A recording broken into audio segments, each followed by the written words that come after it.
Hola, gracias por acompañarnos. Soy Hernán Moret y con Jorge Chivo hacemos Tiempo Presente, que es un ciclo de entrevistas sobre los últimos 50 años de historia argentina a la luz de libros escritos por periodistas. Y hoy nos acompaña Alejandra Gallo para hablar de La Escalera Invisible. Gracias, Alejandra, por acompañarnos. Gracias a ustedes, gracias por la invitación. Contanos de qué se trata La Escalera Invisible. La Escalera Invisible es un libro que hizo con otros dos colegas periodistas, con Martín Di Natale y con Damián Nabot, en el 2005. Fue una investigación que pretendió empezar a mostrar, te diría que fue una de las primeras investigaciones en las que pudimos justamente mostrar eso, cómo era lo invisible en la carrera política, qué había detrás de un candidato, de la elección de un candidato, cómo era el financiamiento de una campaña, qué había detrás del marketing político, muy concentrado, de nuevo, un libro que nos llevó 1 año y medio aproximadamente de investigación, así que comenzó allá por el 2003, que se lo presentamos a la Fundación Konrad Adenauer aquí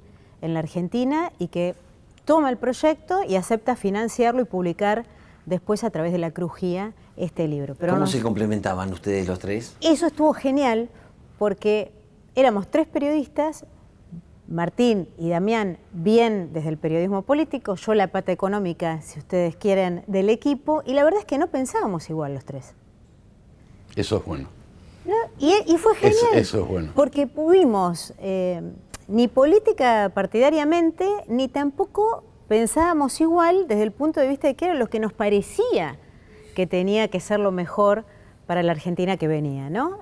Situémonos en ese contexto, ¿no? Acabamos de salir de la profunda crisis del 2001, la crisis política y social y económica y cultural más profunda, digo, un momento de mucha ebullición política. Sin embargo, a pesar de no pensar igual, no solo pudimos escribir el libro, convivir sin matarnos, al contrario, aportando durante más de 1 año y medio, conseguir financiamiento de una fundación tan prestigiosa como la Konrad Adenauer y concluir eso finalmente en la publicación de un libro.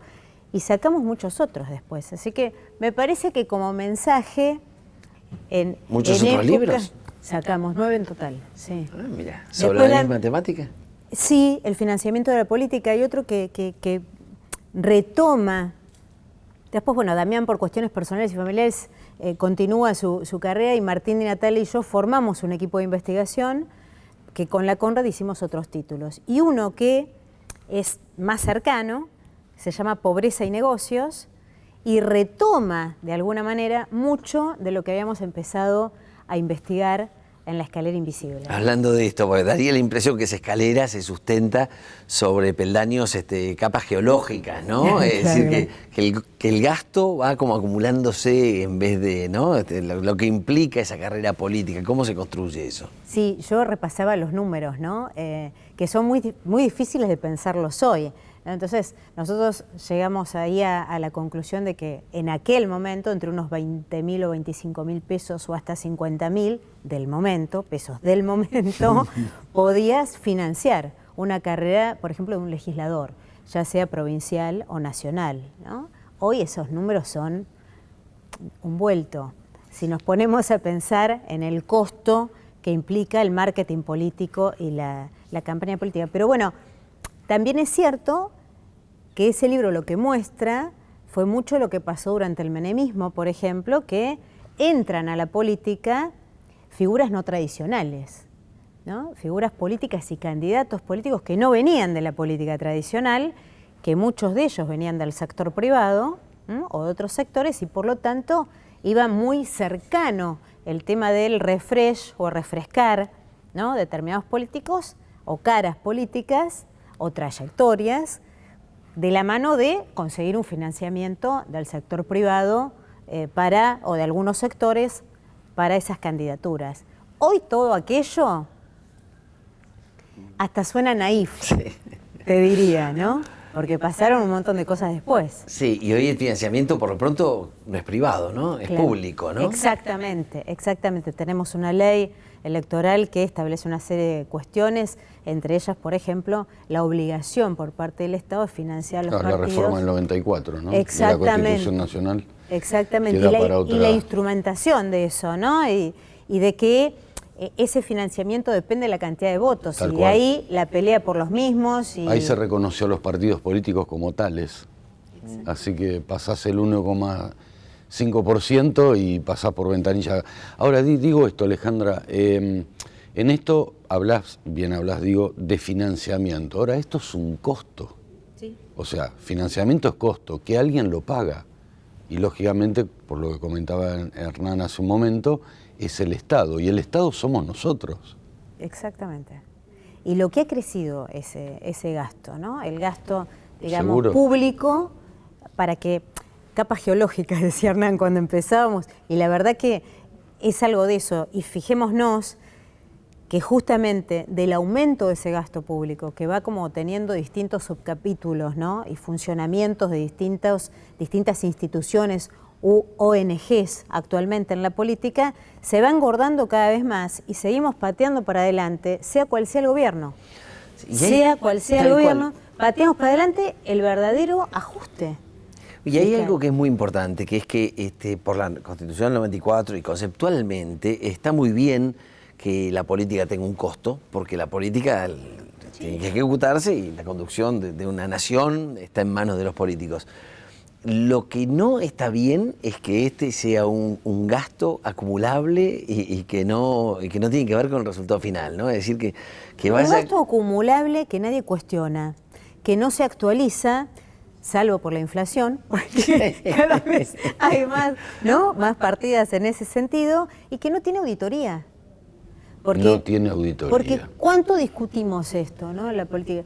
Digo, no debería tenerla, se considera que la tenga, pero las auditorías llegan tarde, los papeles se presentan fuera de tiempo, ¿no?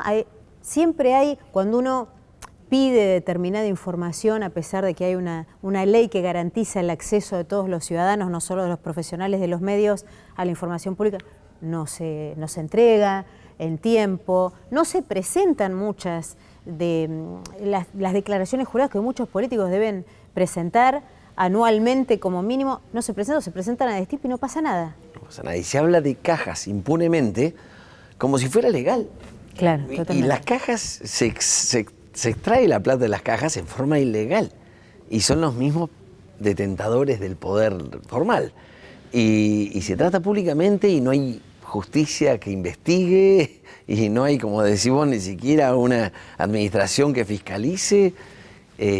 Totalmente, y determinados organismos, ¿no? Que uno ya, el ciudadano de a pie ya lo identifica, de hecho, como cajas políticas. Independientemente de la importancia que tienen esos organismos, del rol institucional y cívico que deben tener. Yo no estoy diciendo que no tengan que existir. Lo que digo, me refiero al PAMI, me refiero a ANSES, ¿no? AFIP, Aduan, Yacyretá, ¿no? Son todos organismos que la gente, a cualquiera le preguntas en un café, te da, sí, pero eso es una caja política, por eso lo pide tal o cual sector, ¿no? Se da por sentado, se naturaliza que eso es así. Caja política en el sentido de la cantidad de empleados públicos de pronto, pero también en el sentido de que hay muy pocas auditorías respecto de qué se hace efectivamente con esos fondos y el destino. Y quizás por eso fondos, también, ¿no?, se discute después la utilización política de la justicia, ¿no? Porque en definitiva, si la justicia investiga, alguno pone la objeción como diciendo, sí, esto es la manera en que se hacen las cosas. Entonces, de alguna manera el perro se muerde la cola, ¿no? Y el sistema no da respuesta a cómo se tiene que usar el gasto público para financiar la política, hasta qué punto sí, hasta qué punto no. Hasta qué punto no. Y además cuando uno empieza a comparar montos, ¿no? Por ejemplo, los volúmenes son enormes, ¿no? Por ejemplo, cuando nosotros decimos que vamos a gastar 14.000 millones de dólares, en torno a 14.000 millones de dólares, como señalan, por ejemplo, en el Instituto Mosconi o los exsecretarios de Energía este año probablemente, y el mismo gobierno reconoce que la importación de energía está subiendo crecientemente por el efecto, por supuesto, de la guerra en Europa, pero son 14.000 millones de dólares. Es más de lo que le tenemos que pagar, más de los compromisos que asumimos pagarle al Fondo Monetario Internacional en el transcurso de este año. Claro, ¿y cómo no va a presentarse ahí el dilema de que, bueno, en algún momento hay que apretarse el cinturón, y el objetivo entonces de este gobierno, por ejemplo, de llegar a un 2.5 del PBI de rojo fiscal para este año, ¿no? Una meta que está ahí en cuestión, también, ¿no? Y al 0, o sea, el equilibrio fiscal en 2 años. Y da la impresión que los políticos hablan de cumplir con esa meta, pero todo el mundo quiere que la suya esté, ¿no? Claro. Lo ves en los medios, la discusión de que todo el mundo apoya el ajuste y las declaraciones, pero después te das cuenta que todo el mundo dice, sí, pero lo mío hace falta, ¿no? Claro, y nadie quiere ponerle la cara al ajuste. Nadie quiere quedar con la cara puesta como el ajustador o la ajustadora. Pero sin embargo es un dilema, de nuevo, que viene dándose no solo en este gobierno, en el gobierno anterior también se dio. De hecho, el gobierno anterior también aumentó el gasto público, digamos, ¿no? Y ahí... Porque el financiamiento de la política no es de un solo gobierno. De ninguna manera, ni de un solo partido. Claro. De ninguna manera es...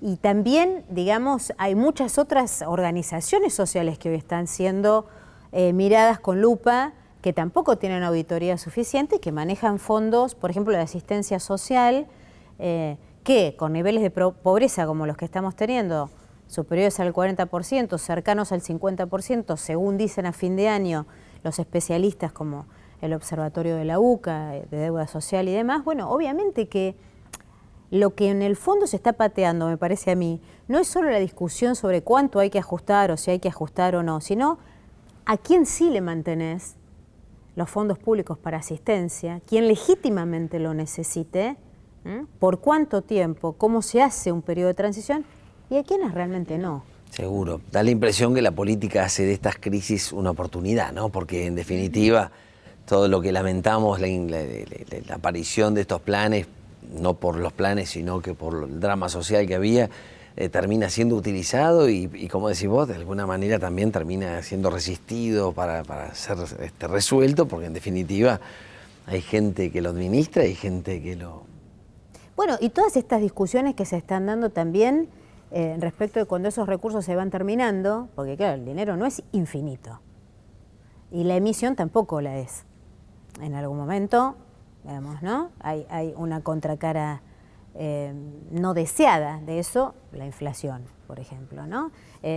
Cuando los recursos asoman escasos, aparecen creatividades impositivas, como digo yo. Y esto no es nuevo en la Argentina. Es más visible ahora porque, claro... Este es un punto clave. Clave, porque ahora es mucho más gordo, digamos, el gasto público que hay que sostener, se patea para adelante su achique y se patea para adelante también la discusión de en qué mantenerlo y en qué no, pero no se patean para adelante el conseguir el dinero. Entonces aparecen, no sé, iniciativas como el adelantamiento del pago de ganancias, que todas las entidades, o la mayoría de las entidades la renta inesperada, la renta, la de los... La renta presunta. Sí, la renta presunta. ¿No? El patrimonio, el aporte patriótico por la pandemia. Y son todas circunstancias que van a terminar seguramente judicializándose. Entonces... Pero que aparte matan la gallina del huevo de oro. Porque en definitiva alguien tiene que pagar todo esto. Vos no podés estar sacando siempre del mismo lugar. No, totalmente, y no pescar siempre en la misma pecera, ¿no? Exacto. Como se dice, además, ¿no? Comúnmente, sí. O sea, sobre las mismas bases de los contribuyentes. Pero bueno, yo la verdad es que espero que en algún momento, como estamos en una situación muy compleja, donde realmente hay muchas cosas que discutir de fondo, espero, anhelo que la Argentina esta vez no se pierda la oportunidad de hacer un debate en serio de esta cosa, ¿no? Más allá de la cuestión digamos, del gasto en sí mismo, ¿qué figuras legales, por ejemplo, uno debería revisar el empleo estatal en sus actuales dimensiones, de que es intocable, a la luz de este tipo de cosas? Porque ¿en cuántos organismos sucede que ida a una gestión hay un montón de gente que ingresa en planta permanente, digamos, ¿no? El Congreso se ve muy claro, pero no es el único organismo donde nosotros lo vemos. ¿Cuáles son esas figuras? ¿Llegaron ustedes a estudiar eso? No, no creo. Es que no era tan voluminoso como ahora. Esa matriz que hoy es tan visible y que todos lamentablemente naturalizamos, comenzaba a gestarse, ¿no? Esta cosa de la cantidad de empleados, ¿no? Nos asustaban, por ejemplo, el gobierno de Alfonsín, ¿no? El inicio de la democracia, si compara las plantillas, son irrisorias. decían, las instituciones AFIP o PAMI, por ejemplo, se llenaron de radicales, ¿no? Y las internas dentro de los partidos de franja, las distintas internas partidos. Esos números en ese estado, que además no es más eficiente por tener mayor cantidad, este es otro de los temas que hemos analizado en la escalera invisible, no es que la cantidad de empleados te garantiza mayor eficiencia. Del mismo modo que la cantidad de empleados no garantiza mayor productividad o mayor producción en una empresa. Depende del sector, de la especificidad. Bueno, y puede ser al revés. Absolutamente. Sí, lógico. Absolutamente. Pero bueno. Alejandra, disculpa, justamente lo hablábamos con Hernán fuera del aire, ¿no? Esto, que es muy interesante. De acuerdo a la investigación de ustedes, en nuestro país, lamentablemente, la política genera mallas de contención. El que entra no sale más.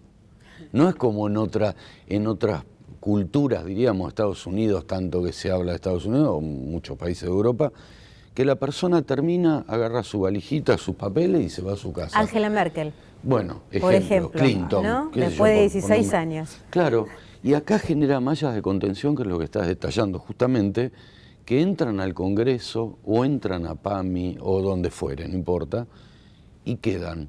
Más los que entran con el gobierno que le toca. ¿Por qué respondemos a esto? Porque no hay auditorías. No hay auditorías. En mi opinión, ¿no? Seguramente hay múltiples razones, pero en mi opinión, la política no establece sistemas de auditorías reales. Establece un autocontrol, decís vos. Claro, un autocontrol. Un autocontrol con fuerzas políticas en equilibrio. En equilibrio. Porque sí se establecen auditorías en obras públicas, determinados contratos, ¿no? Tanto lo estamos viendo en la agenda en estos días, pero las auditorías terminan siendo de un amigo, ¿no? O de un auditor que no tiene una trayectoria o una formación como tal, sino que tenía otra profesión y es un pseudo amigo o un pseudo empresario. Y si es muy bien hecha, uno piensa que le tendieron una cama. También. Cuando en realidad es una auditoría. Sí, le hicieron la cama, ¿no? Le hicieron la cama. Había hecho las cosas mal, ¿no? Sí, es cierto esto que se establece como esta malla de contención, y en la Argentina y en muchos países de América Latina, esto sí, no es un fenómeno único en la Argentina, se ve a la política como un sector de ascenso social. Tal ¿no? cual. Como una posibilidad de mejorar económicamente la situación de esa persona o de su familia, cuando en otros tiempos no era así, era la educación, por ejemplo, ¿no? ¿Cuántos políticos hoy tenemos que no tienen título universitario? Totalmente. Por ejemplo, ¿no? ¿Cuántos cargos públicos hoy se completan sin abrir concurso? Nuestros padres y abuelos, más nuestros abuelos que nuestros padres, se empobrecían en política. Totalmente. No se enriquecían en política en general. Totalmente. Ponían de la suya. Totalmente, absolutamente. Por un proyecto común. Y del mismo modo, otro de los temas, volviendo al libro, que nosotros ahí empezamos a observar y después lo continuamos en otros, es si hay profesionalización de los cargos públicos, no es necesario modificarlos todo el tiempo. Por ejemplo, voy a hablar de las vocerías, que es algo que, por mi formación en Ciencias de la Comunicación y mi maestría en Periodismo, lo que más puedo decir, lo que más conozco, porque hay también áreas de comunicación que se especializan en eso. Las vocerías, vos podés tener una conducción que sea de pronto política. Obviamente que el presidente tiene que tener un vocero o vocera presidencial afín a su pensamiento político. En todos lados del mundo pasa eso. Pero la estructura abajo no tiene por qué cambiar cada vez que cambia el funcionario si vos la profesionalizás en pos del interés de ese país. ¿Por qué hay que cambiar siempre la estructura comunicacional de Cancillería o del Ministerio de Economía? O no sé, o del Ministerio de Obras Públicas. Da por supuesto que el funcionario es corrupto y que no va a actuar para el Estado, sino va a actuar para un partidismo. Si no, ¿qué necesidad de cambiarlo? Exactamente. Y si no fuera así, si fuera realmente profesional y, por ejemplo, los cargos se llenaran, se ocuparan a través, no se llenaran, a través de amiguismos políticos, sino a través de concursos y de formación profesional específica, bueno, nadie dudaría de eso, ¿no es cierto? O sea, no estarían cada movimiento bajo la lupa de la sospecha, Totalmente. haya razón para eso o no la haya. Totalmente. No se pusieron a trabajar cuáles son esas cajas, ¿no? Es decir, no hay un libro sobre las cajas. No hay un libro sobre las cajas, pero sí en Pobreza y Negocios, este libro que te contaba. Contanos un poquito de ese libro, Sí. porque me lo contaste fuera de cámara y es interesante para que sepan. Sí, y porque continúa Toda de en la algún línea de la modo. Conrad, ¿no? Son Sí, todos sí, libros sí, de sí. la Conrad de Adenauer. Son todos libros que ha apoyado, financiado económicamente y apoyado la Fundación Konrad Adenauer en la Argentina. Y tenemos el honor de haber trabajado durante más de 15 años en investigaciones ininterrumpidas sobre estas cuestiones de la política y, en la Argentina, ¿no? Pero en Pobreza y Negocios, ahí desarrollamos una nueva figura, también muy triste, de la Argentina y de la vida política argentina y de América Latina, que es el puntero, y el puntero político. Hubo series, ¿no?, que mostraron esa escalera invisible, y el puntero político muchas veces ocupando un lugar en barrios muy populares y con muchas necesidades sociales donde el Estado se ha retirado. Entonces, ¿qué quedan? Los curas villeros, la iglesia y los punteros, ¿no? Y cómo en muchos casos los punteros empiezan siendo un aliado de la política tradicional y ortodoxa, pero en muchos casos, lamentablemente, y en muchos barrios terminan siendo aliados del narcotráfico, ¿no? Entonces ahí ya entramos en esto lo desarrollamos bastante en Pobreza y Negocios, también un libro que no es actual, ya tiene sus años, ¿no?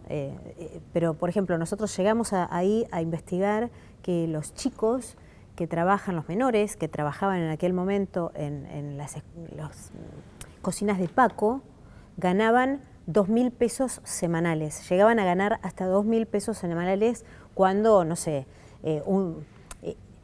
el padre ganaba menos de la mitad de eso, ¿no? Y se terminaban convirtiendo en el sostén económico de esas familias en un terreno donde el Estado se retiró. Y cambiaba la norma moral, la ética, porque en definitiva el hijo pone las condiciones, si es el que mantiene la casa, digamos, ¿no?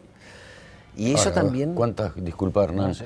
cuántas cosas hacen en nombre de la política y de la misma democracia, ¿no? Y el manoseo, esto que... Claro, porque ahí está el punto, ¿no? Cuando todas las instituciones se van debilitando y cuando pateamos tanto para adelante los temas de fondo, no solo los argentinos, muchos países de América Latina, nos perdemos una oportunidad, ¿no? Nos perdemos una oportunidad de perfeccionar la democracia, de mejorarla, de hacerla realmente tangible en la cotidianeidad de la gente. Cuando hacemos lo contrario, eso es muy peligroso, desde mi punto de vista, ¿no? Sobre todo en países donde tenemos una memoria, una historia democrática interrumpida tantas veces en la historia del país. Porque al final se pone en juego el sistema. Es decir, cuando la política defiende su interés propio en un interés particular, en vez de decir, cuando vos te das cuenta que el gasto no es el gasto para todos, sino que es un gasto... Para mí, para sostenerme, ¿no? Entonces, para mi proyecto político. Tal cual, o para nuestro, de amigos, ¿no? Es decir, de un grupo que ni siquiera es un proyecto, a veces es claro que es un interés. Lo que se hace es perder mucha legitimidad, la política pierde legitimidad, el sistema pierde legitimidad y va a pagar finalmente la institucionalidad. Porque la gente se cansa y se enoja, ¿no? Sí, y siente esto, ¿no? La distancia cotidiana en la agenda propia y en la agenda cotidiana de la política. Decir, ¿estos tipos de qué están hablando? ¿No?